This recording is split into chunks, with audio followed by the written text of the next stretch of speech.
So, in this dance we call the past, mental health, a fragile thread, but we'll find strength, let love spread, life's a climb, just take a step, rise above, find your breath, in the darkness we will find a shining light to free our mind, to free our mind. Self-growth blooms like petals bloom, shedding tears will heal the wounds and the chaos. Let's find peace, embrace the pain, let it release. Relax your mind. It's divine time. Speak your truth. Your voice can empower and save lives. It's your boy, Danli Divine. I am here with another beautiful soul. Her name is Nancy Nance. Did I say the last name correctly? Nancy Nance. That's me. All right. And with it, she reached out to me and she really wants to put her story out there. Now, with everybody, I always say, I'm like, we all have a voice, and with the voice, we can empower others and we possibly can save a life. The biggest thing is we all have been through things in our life, and it's our due diligence to speak up. Because in all honesty, we're in a time now in our lives where a lot of the things that others should know comes from other individuals, and we're not spreading that knowledge amongst one another. The biggest thing that we can do is share our experiences to help grow other people. And with that, I'm going to go ahead and just turn it over to Nancy and let her kick it off. That was a lot, what you just said. I mean, where to begin after that? As we look around the world, we quite often look through the eyes of judgment at another and at ourselves. So often we judge ourselves for the mistakes that we made living the mortal existence that we live. As beings, it's inevitable to make mistakes.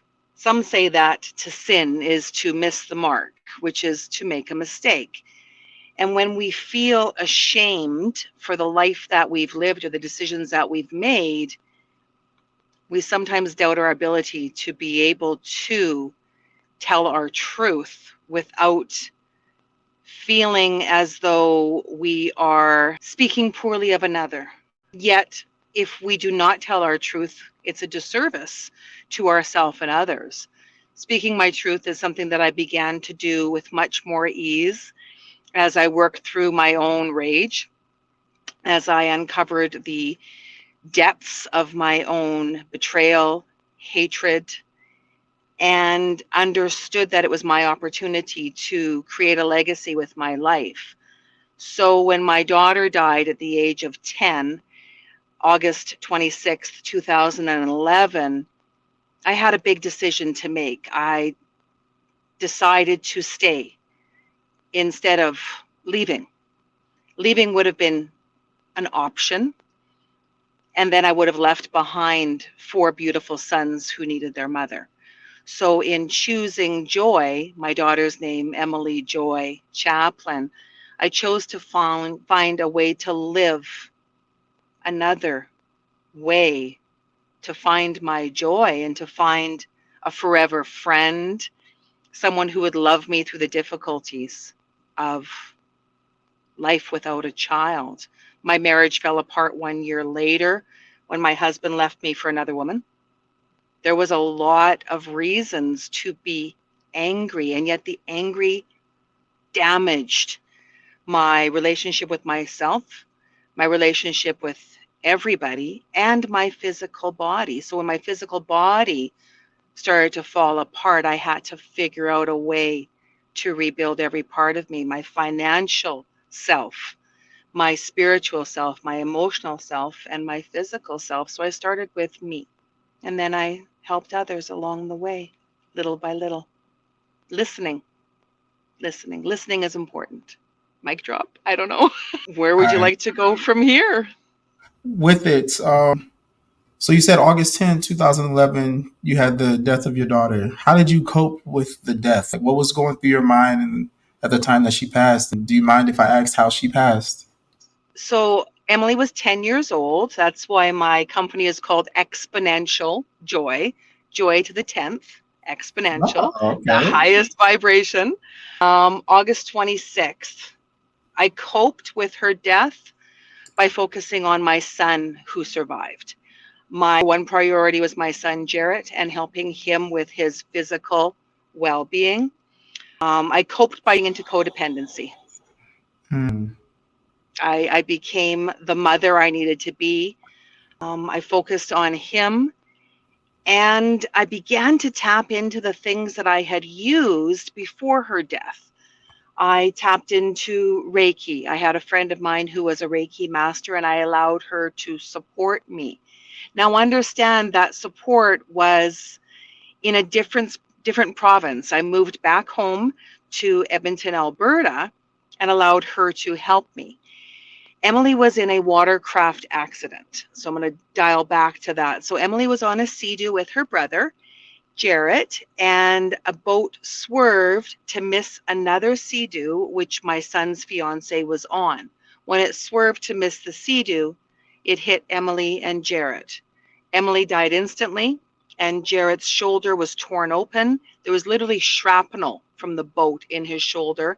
His patella was smashed. His concussion was so extreme that they could no longer give him any morphine, or he would go into a morphine-induced coma. So taking care of him allowed me to disconnect from my own self. Then once he started to get better, I was left alone with me. And by then my husband was already gone. So it was a do or die situation for me. Create heaven here on earth or live in the hell. That was the truth within me. I was very angry. I was very angry. I was not this person. I was a very different person. Yeah, very different. When it comes to the anger that you felt, what was that anger focused towards? Like, what was the anger directed at? Who? Like, who was I angry with? I was angry with the boat driver. I didn't want to say a who, or Okay. like Yeah. what was it? Was it directed at people? Was it directed at water? Anything? Like I'm not sure what Oh happened. Like gosh. the anger. What I was the anger at? I was angry at the boat driver. I was angry at the RCMP for the way that they handled the situation. So the RCMP is the Royal Canadian Mounted Police, Mhm. and the detachment in Kelowna, British. They tested my son's blood alcohol level. Normal, right? It's a collision. They did not deem it necessary to test the boat drivers. Wow. So there was a Understand. lot there was a lot there. There was definitely a lot there. And then my husband at the time, we were on different pages. He was focused on many other things. He had strong chemical dependencies at the time, alcohol dependencies, many addictions, and so he wanted to celebrate by being the life of the party, and I didn't want to party. I had overcome my own chemical dependencies over the years, and I did not want to live that lifestyle. I wanted to create a legacy for Emily, so I became a certified yoga teacher. That was a huge part of my ability to connect with a power greater than myself. I was mad at God. I was mad at Jesus. They were on waivers because I felt that they had stolen my daughter from me. So yoga gave me an understanding of a philosophy that was similar to Christianity when I really looked at it. And I was able to work through physical movement and meditation. Oh, meditation helped me so much. As long as we're breathing, we're living. I So agree it's great. completely with that. Yeah. And since you speak of the yoga thing, I'm going to be doing an episode later on about meditation and the power of breath. I would love to see if you're available with that one. Which, by the way, Mr. Sigma Uno, he's got some practice in that as well. Oh, great. I remember you mentioning the codependency. Can you go Mm. a little bit more into the codependency? What that was like for Oh. you? Because I know have codependency. I have codependency behaviors. I'm not diagnosed or anything like that. And the way that I operate sometimes is I think I'm being loving, but I guess for other individuals, it might not be seen that way, if that makes sense. Well, codependency for me meant keeping all my ducks in a row. I mean, as long as everybody else was happy, I was happy. And that was a real challenge for me because the complex PTSD that my challenge, the whole incident created for me. I mean, I was already living the life of an abused woman, a battered woman, because when you go through abuse over and over and over, it changes to battery, even if you're not aware of it. And then the lights, the red, the white, the blue lights of a crime scene. Anytime that there would be a accident, whether that was fire, any first responder incident, and I immediately texted my kids, hey, how's it going? If they didn't respond quickly, 5 minutes, 10 minutes, 15 minutes, oh my God, phone call, hey, just checking in. It was overwhelming. The ability to stay in your own lane is important. When you start driving someone else's vehicle of life, so I delved back into all the books that I had read, Codependency No More, because I was back there. It was like an alcoholic with a drink. It's powerful. It's powerful. Yeah. That is, oof. You hit a little strings on there for me because I'm like, I remember a time where I used to always sit there. Like, if everybody else is happy, it makes me happy. And times where it's like, for example, like with my partner back in the day, if something was bothering her and I'm like, babe, what's wrong? She's like, nothing, but I can feel that something is wrong. I'm over here overthinking and putting myself down, thinking that I'm the reason why she's not happy or why she's not feeling good. So I can relate a little bit with that. When it comes down to the Yeah. abuse and the batter, if you're not comfortable, that's perfectly fine. But would you like to elaborate a little bit more onto that? I'm just trying to put things down to The come through with the abuse, whole timeline. yeah. The the abuse was so multi-layered and multi-leveled that I didn't recognize it in the beginning.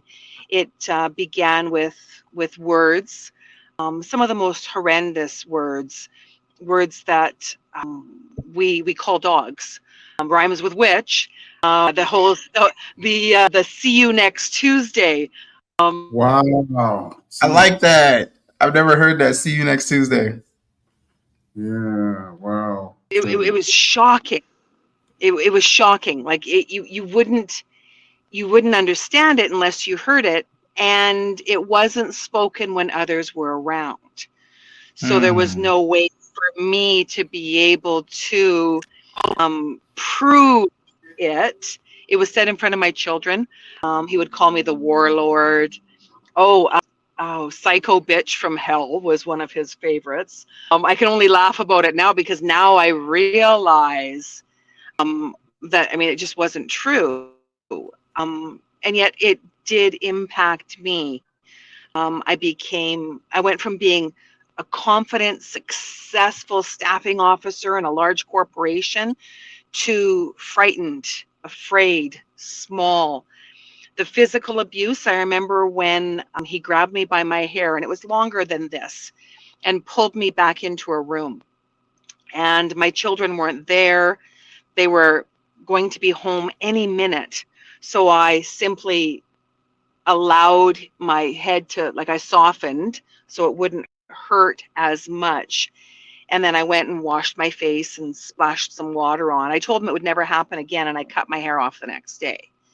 So I did what I could to take back my power and control.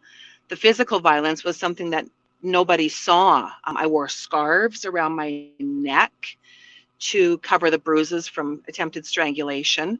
It was so all encompassing, and I felt completely alone because I isolated so terribly much, so much. He told me it was my fault, and I believed him.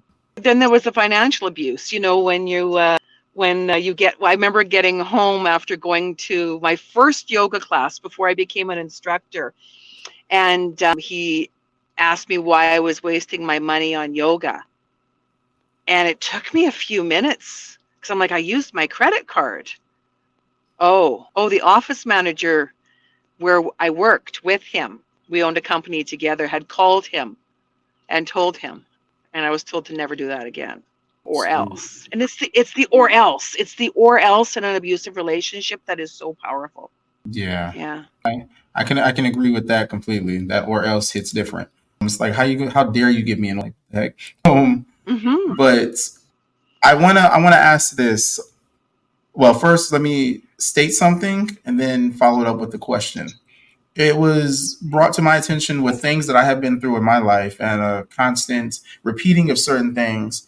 It was like, okay, you have to look at things that are happening and think, what is it about you that brings these types of individuals into your life?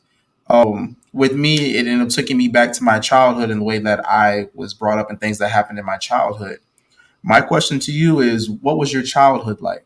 Oh, my mom, her kindness, love, and support for me was outstanding. Mm-hmm. And she raised me after the age of 7 independently because my mom and dad were divorced. And she was a great mom. She did everything that she could. I was brought up in a very strong Christian life. If you were too sick to go to church, you were too sick to go out with your friends. So I became a Sunday school teacher. I did all the right things. When my mom, at the age of 37, suffered from an AV malformation, so an amalgamation of blood clots in the brain the size of a peach, she was Mm. given a 10% chance of living. And like, if she were to live, she would not be able to function in a way that would be allowed to care for a daughter. And even though she was paralyzed on one side, she did. She recovered. She cared for me. I reestablished my relationship with my father when I was 13 years old. My first husband was kind until we got married. And then he believed that he owned me. And when I became pregnant and then lost 2 babes, I was pregnant with twins, he was not there for either loss. He was working out of town, our marriage. So it was the repetitive cycle of abandonment, abuse. And when I realized that I could either continue that or break the chain, along came Prince Charming, my second ex-husband, the one who I struggled with for 25 years. So I was lured into this false belief that he was a super kind guy because he was sponsoring the baseball team that I was a part of. I thought he was just a nice guy. I didn't know that his money came from various sources. So I had no idea what I was getting myself into. Like, my naivety. I was such a good girl. I didn't know. I really didn't know. I'm only laughing now because I'm just like, wow. Like, the red flags, boy, I didn't know what red flags were. So how could I know to look for them, right? So, question for the second ex-husband. You were with him for 25 years? Yeah, 25 years. I know I sound like Liz Taylor. Husband 1, husband 2, and now I'm with a great guy. We've been together for 10 years. He's my Safe. forever. Right? Woohoo! Going on ex-husband 2. How long was it going through your mind to leave that relationship? It was safer for me to stay. But how long in your mind were you thinking like, I want to leave, I want to leave? Oh gosh. When I was in the hospital after, actually, okay, so I'm going to rewind. When I became pregnant with my first son, he told me that he didn't sign up for that pregnancy. So I left. I was apart from him for a few weeks until he asked me to come and babysit his other child from a previous relationship. And I came, babysat, and then it became more convenient for me to stay there. And then I never left. When I birthed my son, Jarrett, and he left me in the hospital for 48 hours and came back drunk, I wondered if it was a good idea. And how do I do this? It was the how do I do it? So I was always contemplating that this wasn't the best idea. And yet I had no resources other than the church. And the church wasn't able to give me an exit plan. The church offered prayer. They put me on their prayer chain. When they put me on their prayer chain, one person told another person, and I got beat. Cheese and bread. I know you said that it was safer for you to stay. Was that due to the physical abuse? It was due to his associations with people. He threatened me. If you mess with the bull, you'll get the horns. He took complete financial control over me and everything. And when we entered a debt load of over $1 million, Cheese and bread. yeah, cheese and bread. when my memoir comes out, you'll understand all about the football bet that was placed. One football bet.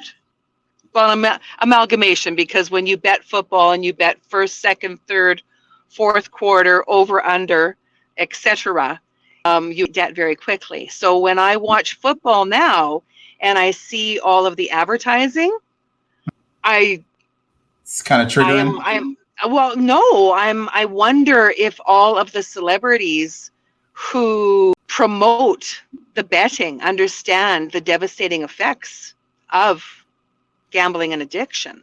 I'm not even going to get into that one. Let's go ahead and bring it back to love and light real quick. You said that you got into Reiki, correct?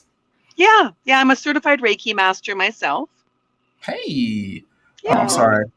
I just had a little joke pop in my head. I love Reiki, by the way. I would love to learn it, but I feel like the first time that I saw Reiki, I was just like, dang, is that like the spiritual sign of like throwing up gang signs? Right. Because when we do it, that's exactly what it is, right? And now when I assist people in the end of life ceremonies, so quite often I will attend ceremonies with friends and family, and most people walk into the Catholic Church and they do the cross, which I do. I believe that culture is important, so that whatever situation we are in, honoring another person's culture is important. So after I, Father, Son, Holy Spirit, I also throw in, just a little bit of something else. And it looks like I'm talking with my hands. A little bit dazzled. Yeah. And I got a little bit of Italian in me because my guy's Italian. So it's come quite natural, right? Like tutte fuori, and all that. It's fun. It's fun. Okay. Yeah. So with it, every time that I do to speak the truth, I allow the person to speak their truth. And then with all the podcasts that I do, whether it's the panel discussions, which I do it quite often on the panel discussions, I go into where we just have a portion where we just have a conversation. And in this conversation, we end up hitting deeper things just by talking. Because one thing that I've learned is when you're talking with people, you can learn a lot more about them by just talking with them. Beings love to talk about themselves, and then with it is at the same time the best way to learn about somebody is by to communicate with them. Yes. So with that, I'm just going to go ahead and flow straight into this. Mr. Walter, please on in signal. With it, I'm going to ask this question and flow from there. What does codependency mean to you? Are you talking to me? Oh, no. I'm talking to Miss Nancy. What does codependency mean to you?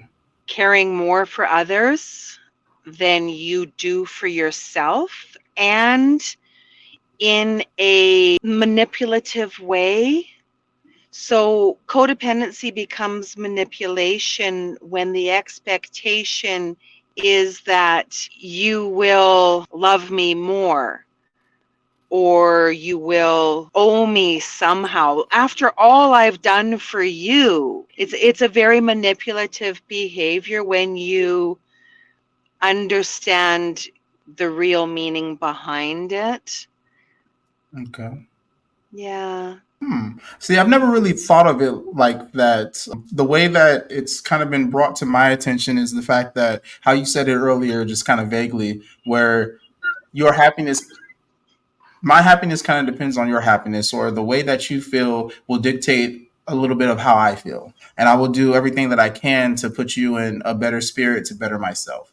Almost like a, you know how like sometimes you have bullies where it's like they feel happy bringing harm to other people, and then I'm like with this, I'm like it's like you get joy of bringing joy to other people. Like with me, I go out and I always have like index cards on me, and I always end up writing positive things on index cards just because I always have like words come into my mind.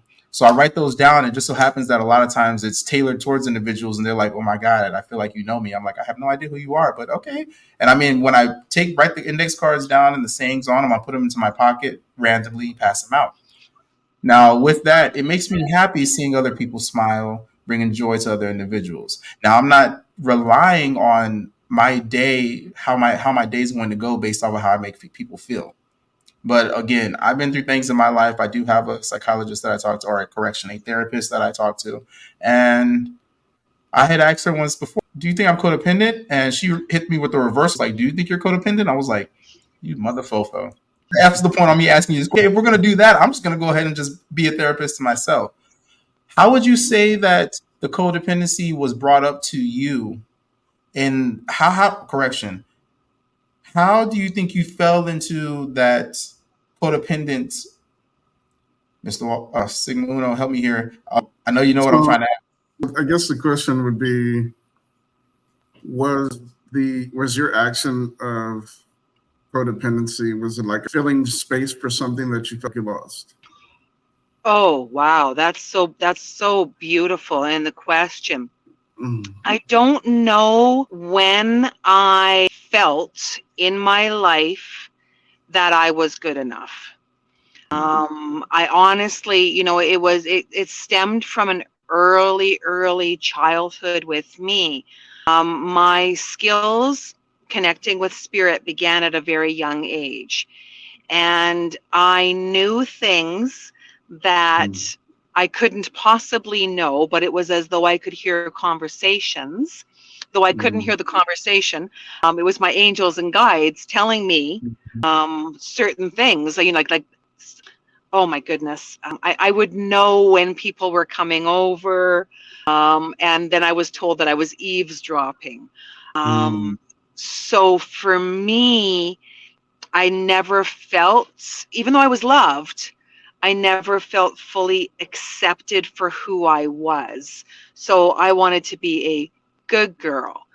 So I did what good girls did, and I gave everybody a piece of the cake, literally. Like I literally gave my birthday cake out to others. And as long as they got a piece, I was a good girl. If I didn't get a piece, if I cried, I was being selfish. Right, exactly. Yeah.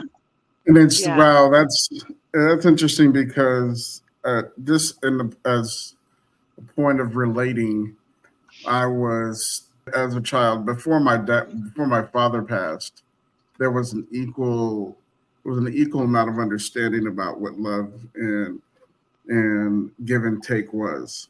When my father passed, I think the balance changed, and you had to literally prove yourselves almost on your knees, hands and knees, to my mother to prove that we were worthy to be in her presence.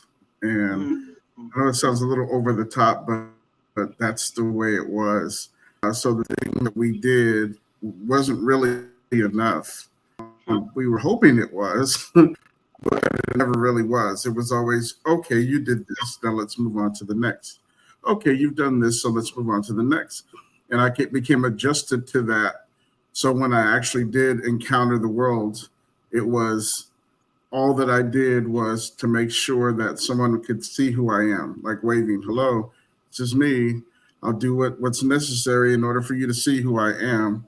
And then when people didn't see who I am, I would fade away. I would pull back from everybody and go into this place where no one would see me. And then it was still in my mind, hoping that someone would say, hey, where's Walter? Somebody should check in on him, or somebody should talk to him. It took me a lot to get out of that headspace, but the people pleaser piece I definitely went there, and I gave. Some took, and then some took advantage. And when they took advantage, it was like, well, if you don't give me, and even down to my son, and it's really interesting how he played it, but it got to a point to where you would give and give. When you couldn't give, they would get angry. And, oh, you can't give this to me, then I don't want to talk to you. I don't have anything to do with you. And it's like, okay, well, and this is the infancy stage of my brain, because I hadn't developed enough understanding to say, well, you know what, then do what you do. It doesn't really matter. But then I was kind of clawing at them for this attention. So I'm like, okay, I'll figure out how to make it happen. And I would do just about anything to make that person happy. And to a point to where at one point I couldn't say no. If someone asked me something, I couldn't even say no. Saying no was like the world ended for them. And it was like, okay, well, if the world's ending for them, maybe a month or so down the road, with my last large event with regards to this whole giving thing, I was at work and there was somebody post a sign, and and it said, your sense of emergency. Oh God, it said something in the vicinity of, hey, just because you have an emergency, it doesn't mean it's my emergency. No, piss poor planning on your part doesn't make it an emergency for me. And I was like, what does that mean? So I asked the person, what does that mean? Well, it means that just because you have an emergency doesn't mean it's mine. I don't have to ride with what's happening with you. And I'm like, oh, yeah, really? We all have our own priorities and our own realities. Right. I feel like it jolted me into that mindset to like, wait a minute, this is your stuff. This ain't mine. I don't have to deal with this. And so that was the beginning of the pull out for me. But I hear what you're saying, and I don't want this to be about to pull too much away from you, but to understand how you feel, just to let you know that I understand how you feel, and to know that it must have taken a long time, especially if it's your kids, especially if it's your spouse, especially if it's your family members, because you've already feel a sense of it's like you need to do something for them. You brought them into this world. You're responsible for taking care of them. So it had to be a hard hole to dig out of. And I get it. Same way with my son. I have a son that we made some very clear boundaries. And for once in my life, I stood back and I said, hey, these were the perimeters. This is what we said. This is what you did. It's big with children. Right. With children. I mean, Right. I mean, without overreaching, and again, please tell me if I am.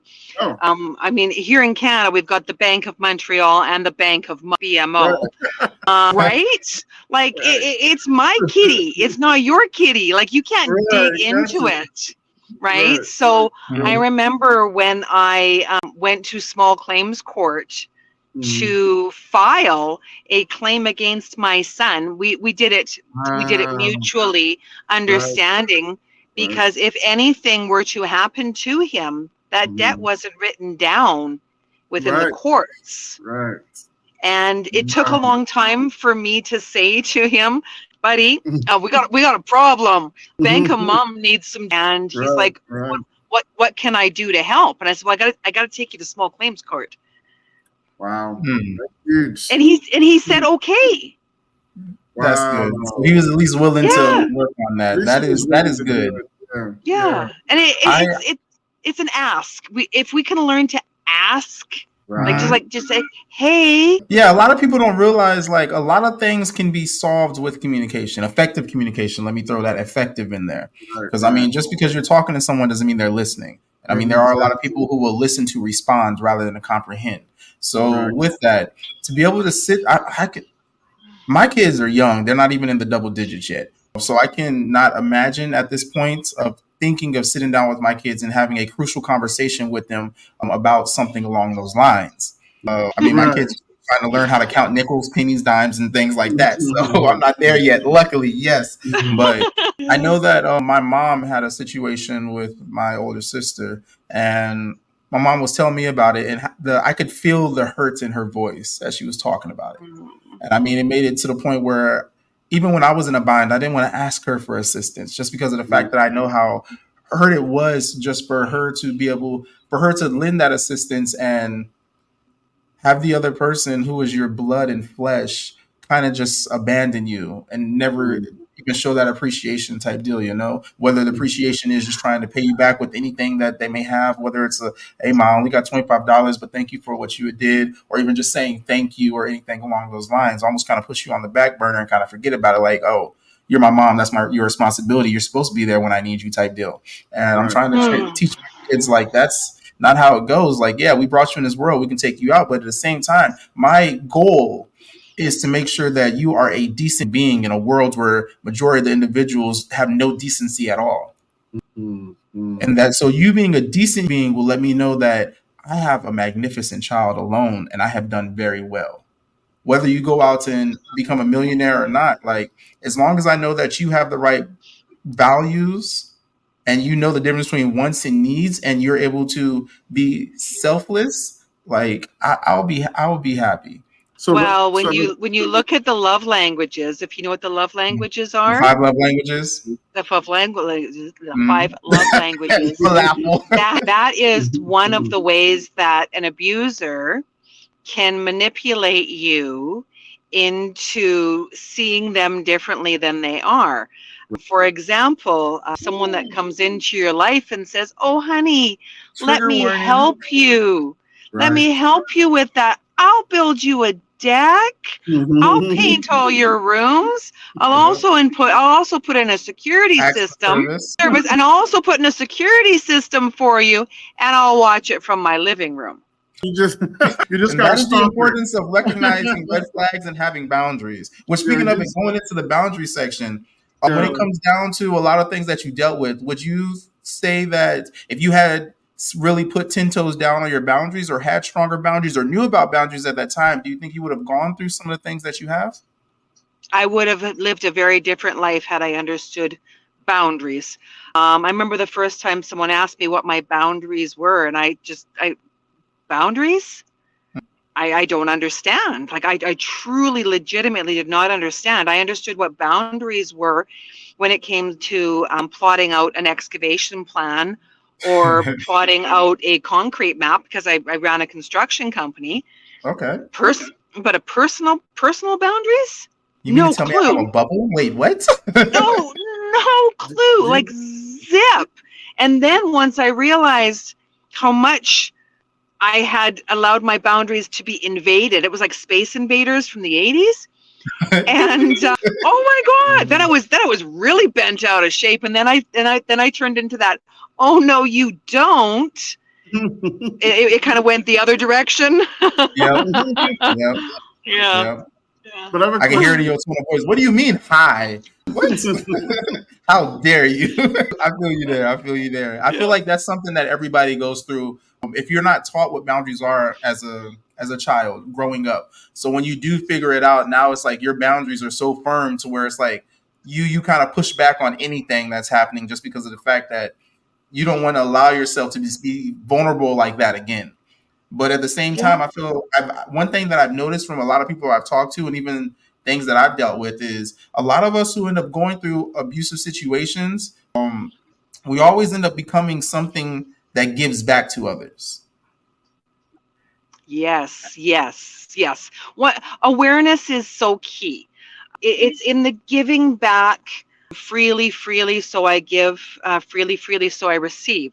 Again, the Bible verses. And it's in doing so in a way that is really genuine and kind without becoming religious in what we do. So, for example, the smoker that quits smoking, That can't stand the secondhand smoke ever. Oh my God. Or the person that stops drinking that cannot tolerate being in a room with all you alcoholics. The person who stops eating meat and wants to tell everybody else, like, you're killing yourself by eating that, right? It's a personal dysfunction. It's a personal dysfunction, and they're panning off on everyone else. The other question I had was, do you believe that growing up in the religion that you were in, that at some point do you think any one of them were responsible for teaching you about those things, or were they too busy teaching scripture letter by letter? So between the lines, I just made that same exact face. Between the lines, scriptures. There's a lot between the lines. They never teach between the lines. They only teach scripture word by word, and you have to follow it word by word. You get lost there. And so when you go into the world, if you're acting on scripture, you're going to get caught up because the world is not acting the same. Yeah. You feel like you got caught in that? Oh, snap. I remember 9/11. 9/11, the day that the terrorists attacked. Right. And my mom, God bless her. I mean, my mom, her religion was what kept her alive through all the challenges that she went through. And she started talking about those people. And I'm like, well, no. Which ones? Which ones? Right. And so I became very curious about the teachings within other faiths. And I remember when I read Mohammed by Deepak Chopra. If you haven't read it, it's a beautiful biography from Deepak's eyes. And when I understood that was a slave, and then there was a slave in the Bible, the coat of many colors. Oh my goodness. And then I started looking at the yogic philosophies and the Tao, and I read everything. I'm like, I read the Tao of poo. I read the psychology of poo. I've got the Tao of poo on my back. So I became very curious. Right. And curiosity is beautiful. I mean, unless you're Tigger and you're going all bouncy, trouncy, flouncy, pouncy, full of fun, and you're in a tree, I got to get this off my chest real quick. The wonderful thing about Tigger is I'm the only one. Sorry, I had to get that off. You brought it up. So good. So good. Oh, so good. Let me go ahead and just flow right into this. The meditation, the seeking into yourself, the power of breath, has that helped you reach the point of where you are now to be able to look back and laugh at some of the things? Oh, yes. I fell in love with meditation when I took my yoga teacher training. The meditation solidified when I took my spiritual response therapy training in Sedona, Arizona. So spiritual response therapy is the use of to access the Akashic records. I loved it so much that I took the meditations that I learned and created One Spirit in Joy. So one ONE, all capitals, based on a Philippians Bible verse, and created a meditation CD. Oh, nice. I'm going to have to hit you up on that. Which Philippians, 4:13? It was more angel, so I'm not sure. Gotcha. So there was lots of twos and ones involved. Like Spirit told me to open up the Bible, and I'm like, I'm not opening up the Bible. I'm gonna go to Google instead, right? So it was faster. And I'm like, wow, One Spirit in Joy. So the I and the I. If anybody's a Bob Marley fan and they've seen the the I and the I. And when I was uncertain as to what the Rastafarian philosophy was about, I read Bob Marley's memoir, which is thick. That's thick. Wait a minute. Wait, hold on a second. You've gone to depths that I was not expecting to hear about from you. I Hey, promise. hey, hey, we can, Not hey, expecting- we can talk more. We can talk more of that later. I feel at some point we might have to pull her onto the Saturday panel discussions because Exactly. everything you're talking right now is things that we get into on Saturdays. We get into Right. esoteric knowledge. We get into these types Oh, of cool. conversations. Yeah. So as of right So, now, a we're doing question. a speak your truth, Mr. Sigma Yeah. Uno, a speak your truth. We can talk about that later. Okay, I'm gonna have to Yeah. edit this Okay. part out. No problem. Quick But question: when you started going through your meditation, did it disrobe the people that you had encountered negatively? When I say disrobe, for me, I'll give you an example. When you're in the battle, all you see is the terror of the person. When you step back from it and you completely go into self and you begin to understand self more, you see the people and you see their pain instead of seeing this terror. Do you think that's something that happened for you? Oh, meditation was definitely a gateway for me. Meditation allowed me to access the higher dimensions. So many people have heard of the fifth dimension. I was able to access 7, 8, 9, and higher. I've got some we're talking great about light teachers. bodies. Yeah, light bodies. I don't speak code. I asked spirit very clearly not to do that this time around, right? Like, please. So for me, it was either meditation or medication. And the medication that I enjoyed the most was the same that Bob's Marley enjoyed the most. Hey, Ja Rastafari. Anyway, I heard something the other day where they were talking about the cravings of the body. There are a lot of people who end up reaching into these self medications like alcohol. They're craving the alcohol. They think they're craving the alcohol, but in all honesty, they're misreading what the body wants. The body wants to feel good. It's not saying that it wants the alcohol. It's not saying that it needs the coke. It's not saying that it just wants to feel good. You need to find out what it is that makes the body feel good that does not deal with that. There's times where people feel that they're craving sex all the time. No, you just want to feel closeness. You want that intimacy, and the intimacy does not necessarily mean something sexual. Is Sometimes it can just be of going and standing and grounding, putting your feet into the earth. So I there mean, I'm like with that. That's it's interesting, and I mean, there's many different ways to come about feeling these. I don't want to call them addictions, but feeling these pleasures that are outside of ourselves that do not deal with destroying our temple. well, they're trying to recreate dopamine. That's what that feeling of receiving dopamine. And Hmm.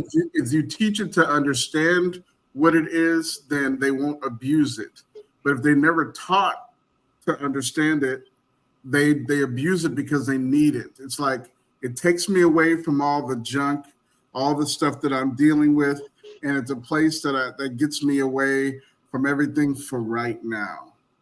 And that's But exactly that's what what. happens with me. Like I did But 8 years in the Marine Corps, 2 tours Afghanistan. When I got out the Marine Mhm, Corps, I was mhm, heavy on alcohol. I was heavy on weed, and I was in mhm, Washington State and California. Weed was legal out there. Once I started realizing, like, okay, I need to find something that is not this because I was spending a lot of money on that very mhm, bad. And I mean, I would never drink to get drunk. And I didn't mhm. like smoke to as just be like, yeah, all day. I would smoke to go to sleep because I couldn't really sleep on my own. Even with Right. like my wife right now, and then my, I'm gonna quote you, my first ex-wife, granted my only ex-wife, but still, there were times where with my ex-wife, I remember one day I woke up and I accidentally kicked her into the television. There was Mhm. another time where I woke up. I remember this dream. I had like a grim reaper looking thing. It was black and cloaked and it had no face. And I woke up and she was praying on the side of the bed and I decked her dead in the face. Like, just because I had that dream, I woke up and I thought it was that entity right there and I decked her dead in the face. She freaked the fuck out. And I was like, I'm so sorry. And then there were, even when I was like single after my divorce, I didn't have girls sleep over because of the fact that I've had situations to where Yeah. I would end up having night terrors or whatever, and Mhm. things wouldn't end up well. And then even with like my wife now, like There was a time where I ended up waking up and she's on the couch and I'm like, "What's wrong with you?" She was like, "Nah." I was like, "What?" She was like, "You was kicking and punching in your sleep." And this was years ago. I mean, the most recent episode was, I guess I just elbowed her in the face and started laughing, and then I was talking in my sleep. I was just like, "Oh." I was like, "I'm sorry." She's like, "Yeah, what were you dreaming about?" I was like, "I don't know. I would like to know my damn self." That was why I used to smoke, so that way I could sleep. Because for a long time, I used to stay up for 3, 4 days and not fall asleep until my body literally shut down on me. That's how I told my vehicle in 2012. I fell asleep behind the wheel because I didn't sleep for 5 days. And see, I wish this is what I wish that they would treat soldiers that come back from war zones more intently and make sure that their issues are taken care of. They just kind of cut you guys loose, and I then mean, at the same time, try a to lot of end us. and think that the problem is over. The problem's not over. And the only reason I know this is because my brother-in-law, my oldest sister's ex-husband, was prepared to shoot her in the face. He was asleep, half asleep. He had the gun under the pillow. He pulls it out, turns to her, and he's a Vietnam vet. Turns it to her, and she's screaming. She and runs from the bed. It finally clicked for him, and he up and he apologized so many times, but she had to leave. She said, "I have to leave." She said, "We got to get this under control." But for them back then, they didn't get any treatment. Later on down the road, they had to fight for what they deserved. And the whole, and I mean, come on. And for me, anyone that has experienced events or gone through anything, they need to open up and have a conversation, or they needed to be treated intensely, not with drugs, because drugs only mask the problem. Like we're talking about dopamine, it only masks the issue. That's all it does. You have to be in the mindset of like you were the program that you created for yourself to get to where you needed to be and to understand it. And the experience during that time is horrible because you're still feeling the pain of the kicks and punches, but you're just rolling with it. You see what I'm saying? Once you got to a place where you're like, look, I'm free from all of this. I'm not going to accept the abuse anymore. Think about all the things that you went through before you got to that place and you begin to breathe easy. You see what I'm saying? That's the important thing. And I'm speaking from experience, literally from experience. I've gone through somewhat of the same thing. I've just accepted abuse. My previous relationship was the same exact thing. She knew that I was there to support and protect her and help her. She told me specifically to my face, someone did this to me. Now it's my turn to do it to someone else. So I'm going to do it to you. That was my walk. And that was after my fourth child was born. And I was like, why this whole time I'm thinking you're going through episodes in your mind. You can't help what you're doing. I'm accepting it. But she said, nope, I knew exactly what I was doing. Someone did it to me and I was turning it to you. And I'm like, wow. So I've been there. I understand that. I understand when you put all your love on the table and it's non-existent for them. I brought off to her. I said, look, I know right now you can't see me. You can't see who I am. You're still wading through the stuff that you're dealing with your family. So I'm going to back up. And I can't deal with this anymore because your mind is, for you to say that to me is wrong. I have not done anything to you. I wasn't there in the past when those things happened. All the damage and abuse that we suffer from people, we don't know if it's for something that's happened in the past for them or not. And we don't get a chance to ask because all of the things that they're doing, they're being nice, they have the mask on, and they're being so sweet, and let me take you here, and let's do this, and let's walk. And the whole time in the back of their mind, they're like, I'm going to cause you some damage that you won't forget. And hurt people. That's why I was asking that question, because after a while, the mask of pain was relief for me, and I realized these are people. They suffered something. My ex was beaten by her mom. Her mom was a prostitute. She had been molested by one of her mom's Johns. A whole bunch of stuff happened. You see what I'm saying?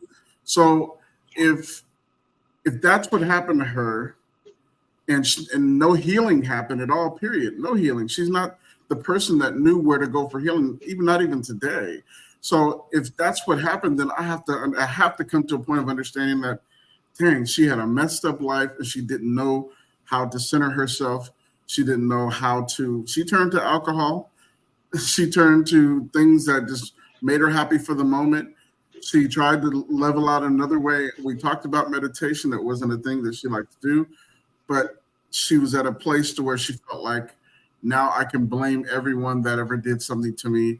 And she plays back and forth between them instead of ending it and saying, hey, no, we're done. So can I blame her for being upset at her mom? Sometimes I do. And I had a full conversation. I said, eventually I'd like an apology, but I'm not expected anytime soon. But at the end of the day, should I hold it over her head? No, I refuse to hold it over her head, because that's one of the things she'd have to fight. So coming to this place took a lot. The woman that I'm with now, oh my gosh, she is leagues beyond what I've ever dealt with. You gotta make her blush. Very soft hands, and very soft and very understanding. But I don't cross the line with her because I know who she is. I would never be that abusive person because I know who she is. I know where she comes from and know what her expectations are. So I applaud you for telling your story on this. I really do.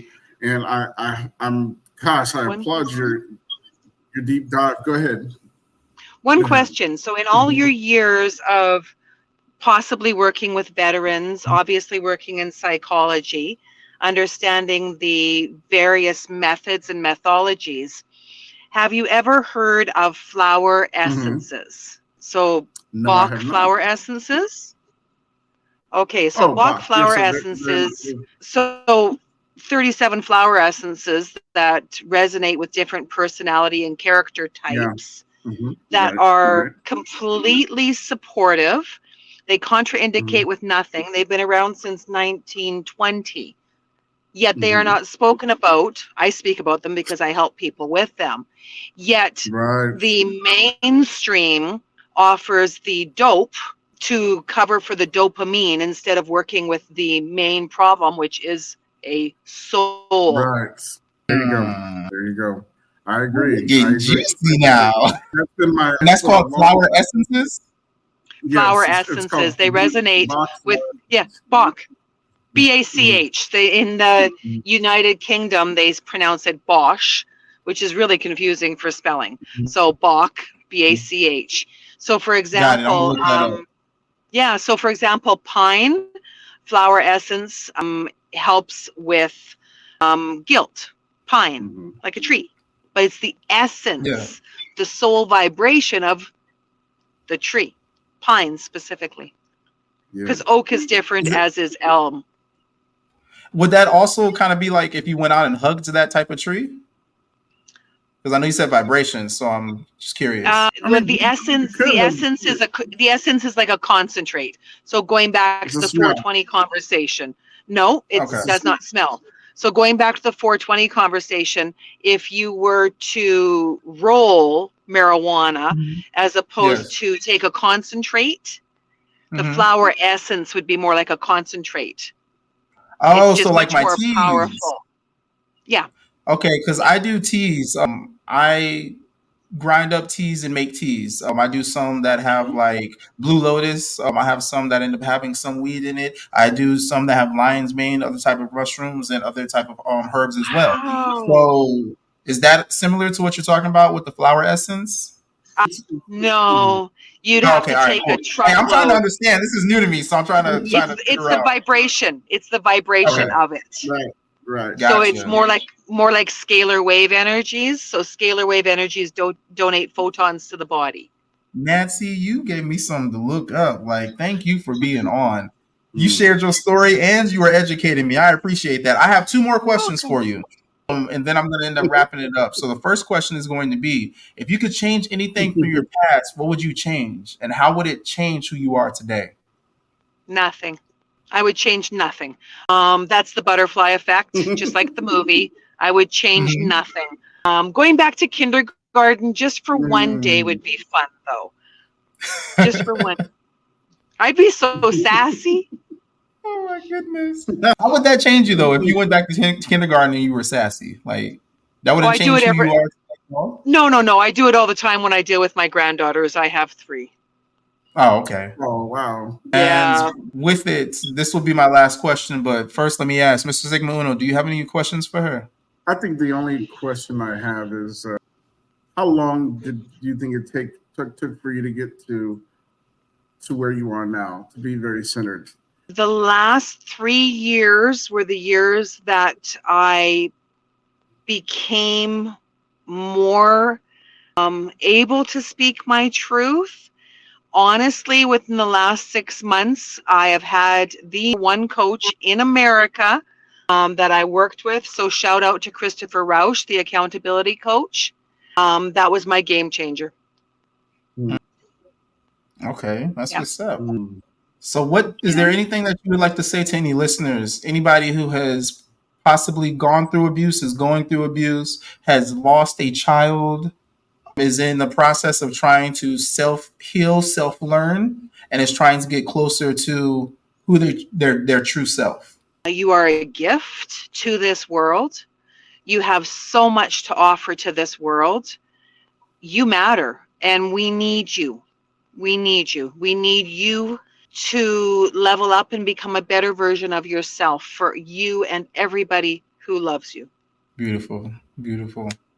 Well, with that, this was another beautiful episode of Divine Time with your boy, your host, Danli Divine.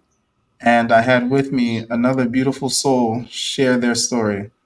I mean, we all are going through things in life, and with that, it's hard to go through it alone. But sometimes the best thing that we can do is really look within, figure out what we are doing, take accountability of our actions, and grow from there. Once we are able to look at ourselves and realize, you know what, I'm not going to do this anymore, and we move on. We put up these boundaries to allow ourselves to grow in a positive way, to block the negativity away from us, and to focus on the positivity and what we can do to bring that positive via the experiences that we have gone through. We all have a voice, and your voice can possibly save a life. With that, I just want to say this is another episode of Long Time. Relax your mind. And I'll be blessed.